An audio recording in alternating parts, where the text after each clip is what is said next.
Welcome back to our channel Bezwadi and cooking corner. Hi అండి, నేను మీ సునీత. అందరూ ఎలా ఉన్నారు? బాగున్నారా? ఈరోజు మన వీడియోలో ములక్కాయ కోడిగుడ్డు కర్రీని చేస్తున్నానండి. మా చెట్టుకైతే ములక్కాయలు చాలా ఎక్కువ వచ్చాయన్నమాట. ఈరోజు ములక్కాయ స్పెషల్ అండి. ములక్కాయ కోడిగుడ్డు మా ఇంట్లో నేను ఎలా ప్రిపేర్ చేస్తానో ఆ స్టైల్లో మీకు చేసి చూపిస్తాను. కోసం ముందుగా స్టవ్ ఆన్ చేసుకొని కళాయి పెట్టుకున్నాను. ఈ కర్రీకి తగినంత ఆయిల్ వేసుకుంటున్నాను. ఓకే అండి, ఆయిల్ వేడెక్కింది. గుడ్లని ఫ్రై చేసుకుందామండి. ఈ గుడ్లకి కొంచెం చిన్నగా చాకుతో ఘాటు పెట్టుకున్నాను. ఇప్పుడు ఈ గుడ్లను ఫ్రై చేసుకుందాము. ఇప్పుడు ఇందులో కొంచెం పసుపు వేసుకుందామండి.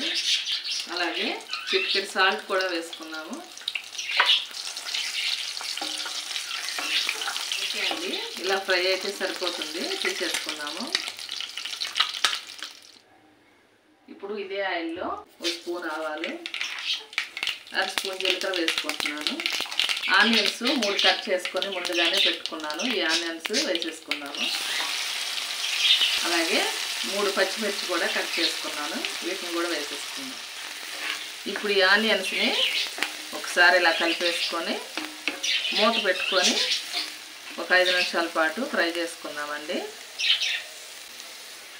ఓకే అండి, 5 నిమిషాల తర్వాత చూద్దాము. ఆనియన్స్ కొంచెం ఫ్రై అయిపోయినాయి. ఇలా ఉంటే సరిపోతుంది. ఇప్పుడు ములక్కాయ ముక్కలు వేసుకుందామండి. చూసారు కదండి మా చెట్టు ములక్కాయలు ఎంత బాగున్నాయో. ఒక కాడ వచ్చి 15 ముక్కల వరకు వచ్చిందండి. పెద్ద పెద్ద కాయలు అన్నమాట. చూసారుగా ఎంత బాగున్నాయో. కట్ చేసి పెట్టుకున్నాను. వీటిని వేసేసుకున్నాం. అలాగే ఒక టమాటో కూడా కట్ చేసుకున్నాను. ఈ రెండింటిని వేసేసుకున్నాం.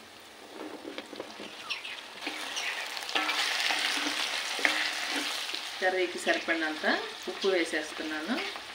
ఒక అర స్పూను పసుపు వేసుకుంటున్నాను. ఒకసారి మంచిగా కలిపేసుకున్నాము. మళ్ళీ ఒక 5 నిమిషాలు మూత పెట్టుకొని ఉడికించుకుందామండి. ఒకసారి చూద్దామండి. ములక్కాయలు సగం ఉడికిపోయినాయి. ఇప్పుడు కారం వేసుకున్నాము. ఇది పెద్ద స్పూన్ అండి. ఒక స్పూన్ అయితే సరిపోతుంది.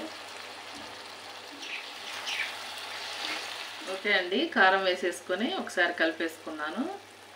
1 నిమిషం పాటు ఉడికించుకుందాము మూత పెట్టుకొని. 5 నిమిషాల తర్వాత చూద్దామండి. చూసారు కదా చక్కగా ఉప్పు కారం కర్రీకి పట్టేస్తాయి అన్నమాట అలా ఉడికించుకుంటే. ఇప్పుడు కొంచెం వాటర్ని యాడ్ చేసుకున్నాము. ఈ ములక్కాయ ముక్కలు ఉడకాలి కదా. ఈ ములక్కాయ ముక్కలు చక్కగా మెత్తగా ఉడికేంత వరకు ఉడికించుకున్నాము. ఫైనల్లో గుడ్లు యాడ్ చేసుకుందామండి.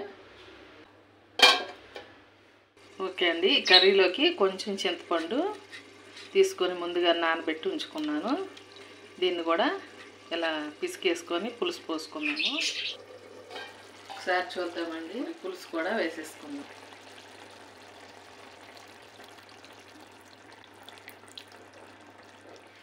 పులుసు పోసేసుకున్నాను కదండి. ములక్కాయ ముక్క కొంచెం ఉడికిన తర్వాత పోసేసుకుంటే కర్రీ కంప్లీట్ అయ్యేలోపు చక్కగా ఉడికిపోతుంది ములక్కాయ. చూసారు కదండి, నీట్గా ఉడికిపోయింది. ఇప్పుడు ఫైనల్లో ముందుగా ఫ్రై చేసి పెట్టుకున్నాం కదా ఎగ్స్, వీటిని కూడా వేసేసుకుంటాం.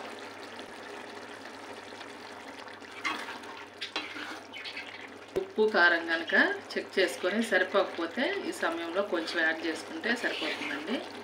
మాకైతే కరెక్ట్గా సరిపోయినాయి. అలాగే కర్రీలో కొంచెం కరివేపాకు వేసుకుందాం ఫైనల్గా. ఇది మా చెట్టుదేనండి. చూసారు ఎంత ఫ్రెష్గా ఉందో. ఫైనల్లో వేసుకుంటే ఫ్లేవర్ బాగుంటుంది. కర్రీ అయిపోవచ్చిందండి. 1 నిమిషం పాటు ఈ ఫ్లేవర్ పట్టేటట్లు ఉడికించుకుందాం.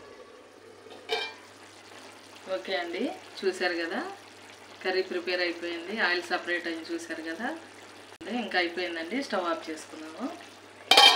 ఓకే అండి, కర్రీ ప్రిపేర్ అయిపోయింది కదా. డిష్ అవుట్ చేసుకున్నాము. మసాలాలు అనేది ఏం యాడ్ చేయకుండా నేను సింపుల్ ప్రాసెస్లో చేశాను కదండి. నేను మా ఇంట్లో అయితే ఇలాగ ప్రిపేర్ చేసుకుంటాము. చూసారు కదా, బాగుందా? నచ్చిందండి నేను చేసిన ప్రాసెస్. నచ్చినట్లయితే తప్పకుండా మీరు కూడా మీ ఇంట్లో ట్రై చేసి ఎంజాయ్ చేయండి. ఈరోజుకి ఇంతేనండి రెసిపీ. మరో మంచి రెసిపీతో మళ్ళీ మీ ముందుకు వస్తాను. మా వీడియోస్ మీకు నచ్చినట్లయితే ప్లీజ్ లైక్ చేసి సపోర్ట్ చేయండి. థ్యాంక్ యూ అండి.